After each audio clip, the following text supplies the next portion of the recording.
Hello students, कैसे हो? आज कल हमने जो देखा था फैक्टर थ्योरम देखा था, उसमें काफ़ी चीज़ें देख ली थी। सम ऑफ फैक्टर देख लिया था, फैक्टर्स फैक्टर इवन फैक्टर देख लिया था, ऑड फैक्टर देख लिया था। आज उसी को हम कंटिन्यू कर रहे हैं। जो बच्चे पिछला वीडियो नहीं देखे हैं या फिर जो स्टूडेंट पिछला वीडियो नहीं देखे हैं वो पहले प्रीवियस वीडियो देखेंगे, उसके बाद इस वीडियो को देखेंगे तो ही समझ में आएगा, नहीं तो नहीं आएगा। ये बोर्ड में मैंने कुछ चीजें लिख दी हैं पहले से, ताकि थोड़ा टाइम बचे।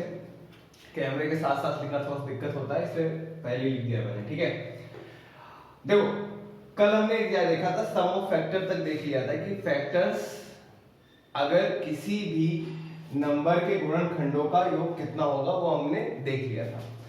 आज हम थोड़ा सा उसके अंदर और स्पेसिफिक जाते हैं। अगर वो सवाल ये पूछ ले सम ऑफ इवन फैक्टर,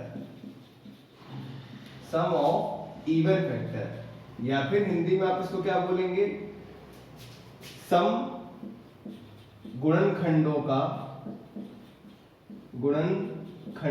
का योग। पहले सवाल समझिए, इसका मतलब ये हुआ कि आपको ये बताना है, यहां पर मैं नंबर कौन सा ले रहा हूं 120। प्रीवियस एग्जांपल में मैं कल से ही इसको एज ए सेट एग्जांपल लेता आ रहा हूं, तो 120 के बारे में बात कर रहा हूं। आपको ये बताना है कि 120 के जितने भी सम फैक्टर या फिर इवन फैक्टर है उनका टोटल कितना होगा। तो अब आपको ये करना कैसे है, जब आप सम ऑफ ऑल फैक्टर लेते थे या फिर सभी गुणनखंडों का योग लेते थे तो क्या करते थे, 2 की पावर 0, 2 की पावर 1, 2 की पावर 2, 2 की पावर 3 लिख देते थे। लेकिन अब मैं आपसे बोलना चाहता हूं, आपसे जब ये इवन पूछ रहा है तो बताइए इवन के लिए 2 की पावर 0 क्या होता है, ऑड होता है, ये तो चलेगा नहीं। 2 की पावर 1 चलेगा, 2 की पावर 2 चलेगा, 2 की पावर 3 चलेगा, और ये तीनों किसी से भी मिलेंगे तो चलेगा।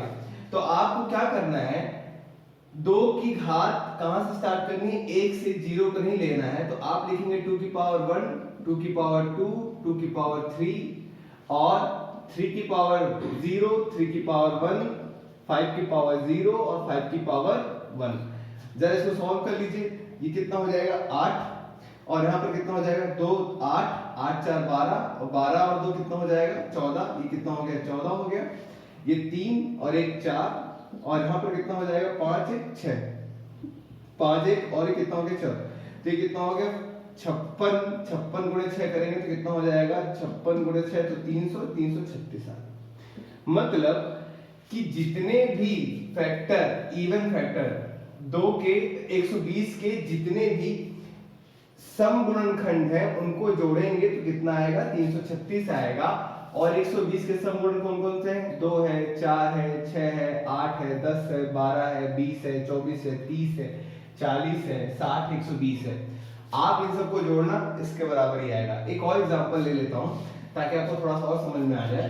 देखो जैसे अगर मान लो 120 की जगह एक और नंबर ले रहा हूं, मैं मान लो 36 ले लेता हूं। 36 एक नंबर ले लिया, अब 36 का मैं पूछूं कि 36 का सम ऑफ इवन फैक्टर या फिर सम गुणनखंडों का योग कितना होगा।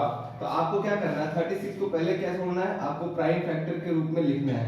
तो आप क्या लिख सकते हैं, 2 के ऊपर 2 और 3 के ऊपर 2, ये 9, 9 चौको 36। अब मन में सोचना है, देखो अगर मुझसे इवन पूछ रहा है, क्या पूछ रहा है मुझसे, इवन पूछ रहा है, तो 2 की घात 0 चलेगा क्या, 2 की पावर 0 चलेगा, नहीं चलेगा। कौन कौन सी पावर चलेगी, 2 की पावर 1 चलेगा और 2 की पावर 2 चलेगा, और 3 के सारे पावर चलेंगे। तो 3 की पावर 0 भी चलेगा, 3 की पावर 1 भी चलेगा, 3 की पावर 2 भी चलेगा। आप इनको देखिए, 2 की पावर 2 4 और प्लस 2 6 हो गया, और यहाँ पर 1 3 1 4 और 9 9 4 कितना हो गया 13। तो 13 छक्के कितना हो जाता है 78, तो 78 आ गया। मतलब 36 के जितने भी इवन फैक्टर हैं उनका टोटल कितना आ रहा होगा 78। चूंकि 36 एक छोटा नंबर है, कितना है छोटा नंबर है, तो मैं इसमें चेक भी कर सकता हूं। तो मैं एक बार चेक करके दिखा देता हूं 36 के लिए। देखो 36 के फैक्टर कौन कौन से होंगे, 1 होगा, 2 होगा, 3 होगा, 4 होगा, 9, 4 के बाद 6 होगा, 6 के बाद 9 होगा, 9 के बाद 12 होगा, 12 के बाद कितना होगा 18 होगा, 18 के बाद कौन सा होगा 36। ध्यान देना, मैंने इवन फैक्टर्स का सम निकालना है, कितना 78। तो अगर मैं 36 के इवन फैक्टर्स देखूं और उनको जोड़ूं तो कितना आना चाहिए, 78 ही आना चाहिए। तो देखो इवन फैक्टर कौन कौन से हैं, 2 4 6 6 6 12 और 12 12 24 24 और 10 18, 24 में 18 जोड़ूंगा तो कितना हो जाएगा 34, 34 और 8 कितना हो जाएगा 34 और 8 42, 42 में 36 जोड़ दूंगा तो कितना आ जाएगा 78। तो ये देखो मैंने प्रैक्टिकल करके भी दिखा दिया, 36 के जितने भी इवन फैक्टर थे उसको लिखा और जोड़ दिया, कितना आ गया 78 आ गया। तो हो सकता है अब आपको समझ में आ गया हो, नहीं आया हो तो वापस से वीडियो देखना, क्लियरली आ जाएगा, कोई दिक्कत वाली बात नहीं है।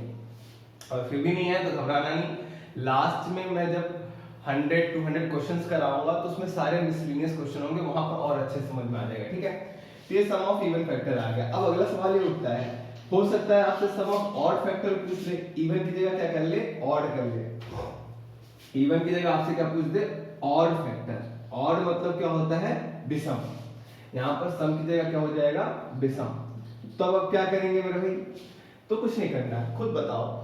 अगर मैं विषम बोलूंगा तो क्या 2 की पावर 1 चलेगा, क्या नहीं चलेगा। 2 की पावर 1 चलेगा नहीं, क्योंकि जहां पर 2 आ जाता है वो क्या बन जाता है, सम बन जाता है। 2 की पावर 2 चलेगा क्या, नहीं चलेगा। 2 की पावर 3 चलेगा क्या, नहीं चलेगा। तो ये तीनों नहीं चलेंगे, सिर्फ और सिर्फ कौन सा चलेगा, 2 की पावर 0। जब भी और फैक्टर का सम निकालना तो क्या करोगे, 2 की पावर 0 लिख लिया। 3 की तो सारी पावर चलेंगे, 3 की पावर 0, 3 की पावर 1, 5 की पावर 0, 5 की पावर 1। अब आपके सामने ये मैं 120 के लिए ले रहा हूं ना, याद रखना सारे क्वेश्चंस को 120 के लिए मैं सॉल्व कर रहा हूं। तो ये 1 हो गया, 3 1 कितना हो गया 4। अब बताओ 5 और 1 कितना हो गया 6, 6 चौको कितना हो गया मेरा भाई 24 आ गया। तो ध्यान से सुनना, मैंने क्या निकाला है, मैंने निकाला है कि जितने भी ऑड फैक्टर होंगे 120 को, उनको जोड़ेंगे तो किसके बराबर आना है, 24 के बराबर आना, 24 के इक्वल आ रहा होगा। तो मैं बोलूं चलो एक बार चेक कर लो, तो 120 के ऑड फैक्टर कौन कौन से हैं। एक तो ये हो गया 1, ये हो गया 1 के बाद 3, 3 1 4, 4 और 5 9, 9 और यहाँ पर एक 15, 15 9 कितना आ गया 24। तो आपने चेक कर लिया सम ऑफ ऑड फैक्टर भी कितना होगा। एक और मैं करके दिखा रहा हूँ, कोई भी नंबर ले लेता हूँ मैं, जैसे मान लो मैंने नंबर ले लिया, मान लो 60 ले लिया, 60 मतलब कोई और नंबर ले लो, चलो 40 ले लो, 40 भी मतलब क्योंकि इसमें ऑड है। आप एक काम करिए 50 ले लीजिए, 50 ले लिया, क्या ले लिया 50। अब मैं आपसे बोलूं 50 के और फैक्टर का सम कितना होगा, तो सबसे पहला काम आप इसको तोड़ लीजिए, क्या लिख सकते हैं 2 × 5 की पावर 2 लिख सकते हैं क्या, हाँ बिल्कुल लिख सकते हैं। तो मुझे एक बात बताइए, ऑड फैक्टर निकालना है, ऑड फैक्टर में क्या 2 की पावर 1 चलेगा क्या, नहीं चलेगा, सिर्फ इस 2 को जोड़ लो। तो 2 की पावर क्या चलेगा, सिर्फ और सिर्फ 0 चलेगा। 2 की पावर 0 चलेगा और इनटू क्या हो जाएगा 5 की पावर 0 भी चलेगा, कहां तक 2 तक, 5 की पावर 1 और 5 की पावर 2 तक, ठीक है क्या। अब जोड़ लो जरा इसको, ये तो 1 हो गया, 5 और 1 6, 25 और 6 कितना हो जाएगा 31। तो मतलब कितना आ जाएगा 31 आ गया। तो 50 के जितने भी ऑड फैक्टर हैं उनको जोड़ोगे तो कितना आएगा 31 आएगा। तो चेक करना चाहो तो चेक कर लो, इसके लिए मैं चेक कर लेता हूं। देखो एक बार देखो 50 से कौन कौन से फैक्टर हो सकते हैं, एक तो 1 होगा, दूसरा 2 होगा, 5 होगा, 10 होगा, फिर उसके बाद कौन सा हो जाएगा 25 हो जाएगा। क्या और भी कुछ होगा क्या, 1 5 2 2 4 3 2 6, तो 3 2 और 1 खुद हो जाएगा, क्या हो जाएगा 50 हो जाएगा। तो ये बस, इसके अलावा कोई फैक्टर नहीं हो सकता। मैंने ऑड का निकाला था, तो ऑड कौन कौन से हैं देखो, ये 1 हो गया, 5 हो गया और 25 हो गया। 25 और 1 26, 26 और 5 कितना हो गया 31, 31 आ गया। तो याद रखना 2 की पावर 0 मत लेना, 2 की पावर 0 लेना ऑड में, ठीक है, इवन में 2 की पावर 0 मत लेना। तो ये आपने सीख लिया होगा। आगे बढ़ते हैं। अब आगे जो सवाल हो सकता है वो क्या हो सकता है, इसमें ध्यान से सुनना। देखो दोस्तों, नहीं आया तो कोई दिक्कत वाली बात नहीं, बार बार रिपीट करके देखना, अपने आप आ जाएगा, बहुत ही आसान चीज है।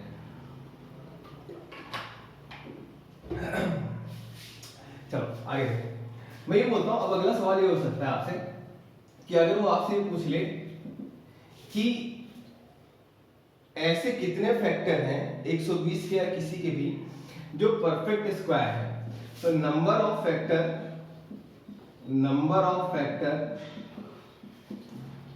विच are perfect square. Perfect square Hindi में बोले तो परफेक्ट स्क्वायर को क्या बोल सकते हैं? पूर्ण वर्ग बोल सकते हैं, पूर्ण वर्ग। तो अगर आपसे सवाल ऐसा पूछे कि ऐसे कितने फैक्टर हैं किसी भी नंबर के जो पूर्ण वर्ग है, तो क्या करना है? पूर्ण वर्ग पूछ सकता है, पूर्ण घन पूछ सकता है, ठीक है। तो आप सबके लिए एक ही काम होगा, जब मैं बताने जा रहा हूं तो ध्यान से सुनना।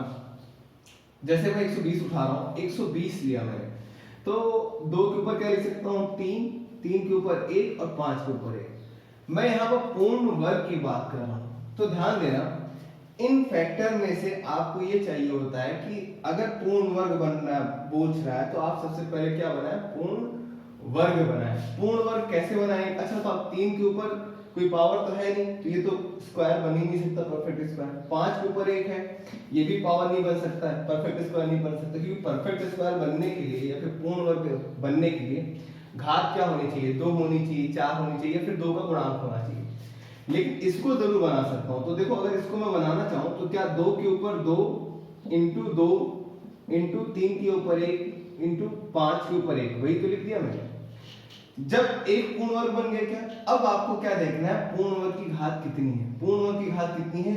1। तो पिछले वीडियो में हमने देखा है क्या करते हैं, क्योंकि मुझे पूर्ण वर्ग चाहिए तो यहाँ पर मैं सिर्फ और सिर्फ पूर्ण वर्ग की घात देखूंगा और 1 को बढ़ा दूंगा, 1 तो कितना आ जाएगा? 2। और यहाँ पर कोई भी पूर्ण वर्ग नहीं है, ये सब कैंसिल आउट हो जाएगा। तो कितना आ गया? 2। तो 120 के कितने पूर्ण वर्ग होंगे? 2 होंगे। 120 के ऐसे कितने फैक्टर होंगे जो पूर्ण वर्ग होंगे? 2 होंगे। तो चाहे चेक करके देख लो, एक तो क्या हो गया आपका? 4 हो गया, और एक तो कितना हो गया आपका? 1 हो गया। एक और नंबर ले लेता हूं, मान लो कोई भी नंबर है, मुझे नहीं मालूम, रैंडम नंबर ले लिया मैंने, एक कोई रैंडम नंबर ले लिया मैंने, मुझे नहीं मालूम। मैं लिख लेता हूं 2 के ऊपर 3 है, या फिर 2 के ऊपर 5 लिख ले रहा हूं, 3 के ऊपर 4 लिख ले रहा हूं, और 5 के ऊपर 1 लिख ले रहा हूं। अब ये कोई भी नंबर हो, मुझे नहीं मालूम, आप मल्टीप्लाई करके देखेंगे तो यहाँ पर एक नंबर आ जाएगा, वो आप कर लीजिएगा। लेकिन मैं जो आपको सिखा रहा हूँ कि अगर एक कोई नंबर जिसको आपने अभाज्य गुणनखंडों की घातों में तोड़ा, प्राइम नंबर के फैक्टर्स में तोड़ा, तो अब आपसे पूछे इस नंबर के कितने ऐसे फैक्टर होंगे जो पूर्ण वर्ग होंगे या फिर परफेक्ट स्क्वायर होंगे। तो कुछ नहीं करना है, क्या करना है? सबसे पहले आपको पूर्ण वर्ग में बदलना है। मुझे ये 5 है, अगर इस 5 को लिखना चाहूं तो 2 के ऊपर 2 और ये 2 इंटू 2 के साथ 2 की घात 2 के ऊपर 2, तो 2 के ऊपर कितना हो गया? 4 इंटू 2। ये जो 3 है, 3 को लिखना चाहूं 3 के ऊपर 2 और इसके ऊपर हो जाएगा 2, 5 के ऊपर तो 1 ही रहेगा। अब आगे क्या करेंगे? जो जो आपके परफेक्ट स्क्वायर बने हैं, सिर्फ और सिर्फ आप उसको ही देखेंगे। क्या ये परफेक्ट स्क्वायर है? नहीं है। क्या ये परफेक्ट स्क्वायर है? नहीं है। पूर्ण वर्ग की घात यहाँ पर कितनी है? 2। यहाँ पर पूर्ण वर्ग की घात कितनी है? 2। देखो ना, ये 4 की घात 2। तो बस आपको ये करना है, इन घातों को क्या है? बढ़ा के गुणा कर देना है। 2 को बढ़ा देंगे 1, कितना हो जाएगा? 3, और यहाँ पर बोल देंगे 3, तो कितना आ जाएगा? 9। तो ऐसे कितने फैक्टर होंगे इस नंबर के जो पूर्ण वर्ग होंगे? तो उसका आंसर कितना आ गया है? 9 आ गया। तो मेरे ख्याल से आपको समझ में आ गया होगा कि नंबर ऑफ फैक्टर कैसे निकाल, पूर्ण वर्ग या फिर पूर्ण घन पूछे, पूर्ण घन पूछेगा तो क्या करोगे? घन बना लेना, उसकी घात है उसको 1 बढ़ाना और उसके बाद गुणा कर देना। ठीक है, क्या कोई दिक्कत? चलो अब आगे बढ़ते हैं।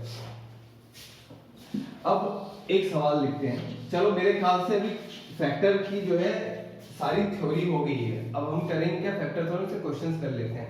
एक जो सबसे कॉमन क्वेश्चन आता है वो इस तरीके से आता है। नंबर पहला क्वेश्चन लिख रहा हूं। क्या है question? Number of prime factor of given expression. Hindi में क्या होगा? व्यंजकों में अभाज्य गुणनखंडों की संख्या बताएं। क्या होगा? व्यंजकों में अभाज्य, ये सबसे कॉमन क्वेश्चन है जो नॉर्मली पूछता है। व्यंजकों में अभाज्य गुणनखंडों की संख्या आपको ज्ञात करनी है। तो जैसे इसमें करेगा क्या? वो कोई नंबर दे देगा, नंबर दे दिया, मान लीजिए उसने दे दिया 15 के ऊपर, 15 के ऊपर मान लीजिए उसने क्या दे दिया 5 और गुणे में दे दिया 7 के ऊपर 8 दे दिया। अब आपसे पूछे इसमें number of prime factor in the given question, या व्यंजकों में अभाज्य गुणनखंडों की, तो नॉर्मली सबसे पहला काम क्या है, सबसे पहला काम जो आपको बोला गया वो क्या बोला गया, इसको अभाज्य गुणनखंडों में तोड़ो। ये 15 है तो 15 को क्या 3 के ऊपर 5 और 5 के ऊपर 5 नहीं लिख सकता, हाँ, और 7 के ऊपर 8।